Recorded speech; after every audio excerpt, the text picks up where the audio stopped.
Welcome back to the Corner of Sales and Marketing. I'm your host, Michael Parks. You know, there comes a time in all of our work lives when we say a bad word.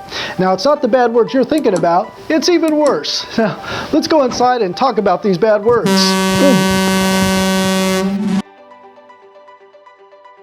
Today, I want to discuss a bad word in the English language. And no, it's not the F word. It's the F word. The F word enters our lives at always the worst time, when it's too late and it works against us. And the worst part, we usually have brought it on to ourselves. Now, the if word moments happen in our lives under multiple different situations.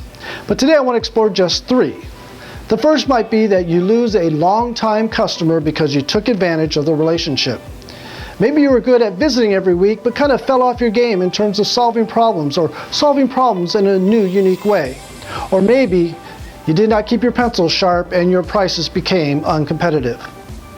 Another way the if word enters our work lives is perhaps we lose out on a promotion because we were either too comfortable with what we were doing and the opportunity simply passed us by because we weren't doing enough to let our bosses know that we were ready for that opportunity. And another big one where the if word enters our lives is perhaps you lose your job because your boss felt like you weren't doing enough, working hard enough, or they didn't understand really what you did, or the relationship with the boss just isn't a good one. When it's finally too late, you find yourself saying the if word. If only I tried harder, if I did more, if I pushed, if I stepped up, if I embraced the change the company was trying to get me to make, whatever the situation. You know, these if word moments can occur in your personal life as well. And there's some pretty famous ones out there in history. Take a look at this. Nixon, if I'd only forgotten to turn that tape recorder on. The captain of the Titanic, if only I had paid attention to those iceberg warnings. And Mike Tyson, if only I had not tried that hoverboard. You know, that's a funny one, but the if word discussion is a serious one. You know, there's no such thing as a perfect life, career, job, or idea. Failures do come. The point is not to let the if word pull you down. So here are my rules of three for avoiding the need to say the if word. Rule number one, never become complacent in anything you're doing.